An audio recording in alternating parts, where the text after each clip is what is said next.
네, 저도 조현 외교부 장관께 질의드리도록 하겠습니다. 그 조지아주 공장 관련해서 지금 외교부 또 대통령실 이렇게 관계 당국이 굉장히 신속하게 대응을 해주셔서 그나마 이민 당국에 체포됐던 우리 국민들에 대한 석방 교섭이 마무리된 것은 다행이라고, 정말 불행 중 다행이라고 생각합니다. 근데 이제 유사 사례가 계속적으로 발생할 가능성이 크기 때문에 관련해서는 대미 프로젝트 출장자의 비자 체계를 점검하고 또 외교부의 영사 조력 상황을 점검할 필요도 있다고 봅니다.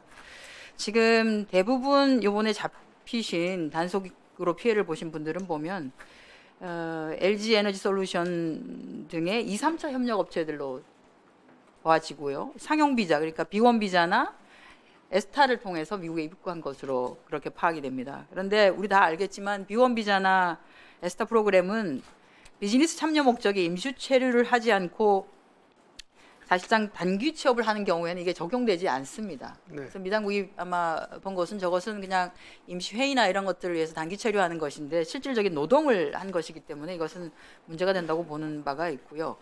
이 사안은 지난 2020년에도 이미 조지아주에 위치한 SK온, 당시 SK 이노베이션 배터리 공장 건설 현장에서 우리 노동자 13명이 동일한 혐의로 체포된 바가 있었습니다. 근본적으로 이 문제가 반복되는 배경에는 여러 가지가 있습니다만 비자 발급 이 어려움이 근본적으로 존재하고 있는 것이죠. 그 H1B 전문직 취업 비자 발급 현황을 보면 우리가 한 2,000개 정도에 불과합니다. 자료를 좀 보여주시겠어요?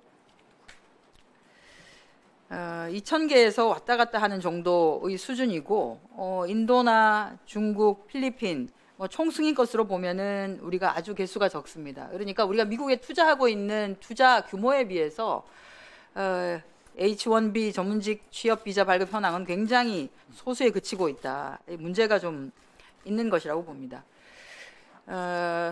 그래서 그동안 이제 조금은 약간 편법적으로 사용해왔던 것이 에스타를 관행적으로 조금 이용하면서 해당 업체에서는 저게 전문직 비자 발급이 잘 안 되니까 그걸 활용해서 해왔던 것이 있고 사실 양국 간에 일정 부분 저것을 묵인해왔던 것도 있습니다. 그런 것들이 있었습니다. 그런데 최근에도 보면 한국 기업 종사자들의 미국 입국이 거부되는 사례가 빈번하게 발생이 되고 있었는데요. 최근 3년간의 에스타 발급 후에 미국 입국 거부 사례 건수를 저희가 취합한 거를 받아봤는데 외교부 자료를 보면 올해 상반기 에스타 발급 후에 미국 입국이 거부된 사례를 보면 106건에 해당이 됩니다. 그리고 2023년, 24년 대비해서 매년 증가폭을 보여주고 있습니다. 물론 그만큼 나가야 되는 사람도 늘어났겠지만 거부 수치도 적지 않다. 이것은 이제 주미 공간에 접수된 것을 기준으로 해서 작성된 결과이기 때문에 실제로 아마 미신고건까지 포함하면 실제로 거부된 사례는 기업별로 훨씬 더 많을 것이다 라고 보여집니다.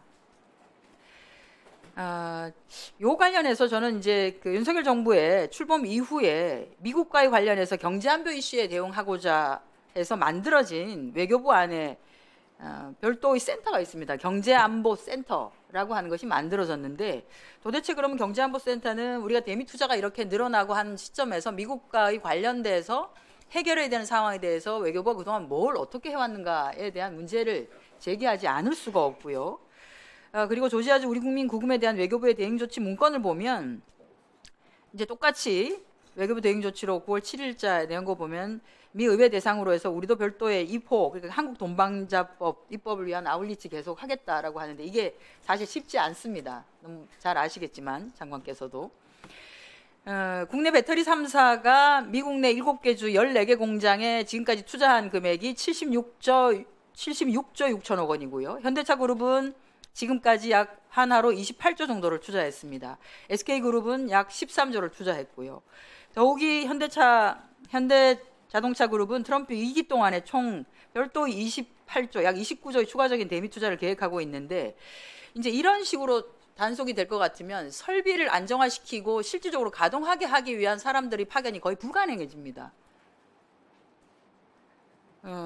그러니까 투자를 하지만 실질적으로 공장이 운영되는 데는 굉장히 많은 어려움이 있는 것이죠. 그런데 우리가 한국보다 대미 투자나 인구가 적은 호주나 싱가포르 같은 경우에는 E4 쿼터를 통해서 각각 1만 개 또 5천 개의 전용 비자를 자국 기업이 이용할 수 있습니다. 아시겠지만 캐나다 무제한이고요. 멕시코 무제한이고. 그래서 그런데 호주나 싱가포르나 칠레나 여기에 주어진 전용 비자를 다 활용하지 못하는 경우도 많습니다. 그래서 지난 국감에서도 저희가 말씀을 드렸었는데 이미 취업 전용 비자 발급을 바꾸게 내준 것 중에 그것도 제대로 다 쓰지 못하고 있는 경우에 이 총량 안에서라도 어느 정도 협상을 해서 우리는 대미 투자를 이렇게까지 많이 하고 있는데 그 안에서라도 조금 더 추가적인 협상권을 얻어서 급하게는 그것을 활용해 볼 필요가 있다고 보고요. 기본적으로 이것이 한 번도 정상 간의 의제로 올라간 적은 없습니다. 정상회담 구속으로 해서 논의를 한 사실도 없습니다. 그래서 지금은 대한민국이 대미 투자 1위 국가입니다. 그런데 지금과 같은 방식으로 비자 발급이 최소화되는 상태에서는 대미 투자에도 문제가 생기고 현지 공장이 제대로 운영되는 문제가 있고 설치하는 문제가 있고 여러 가지 문제가 발생하기 때문에 저는 이 부분은 정상 간의 회담의 의제로 반드시 의제화할 필요가 있다고 보고요. 관련해서 이번에 장관께서 정부 방문하시니까 방문하시면서 이거 관련한 문제 제기를 해주시고 그리고 가능하다면 이번에 APEC 회의 때 조금 더 좋은 긍정적 결과를 가질 수 있도록 노력해 주시기 바랍니다. 네, 여러 가지 좋은 지적을 많이 해주셨습니다. 저희들이 앞으로 미국과 협상을 해나감에 있어서 의원님 말씀하신 것을 잘 유념해서 꼭 성취토록 그렇게 하겠습니다. 예, 수고하셨습니다. 다음은 이재강 의원님 질의해 주시기 바랍니다.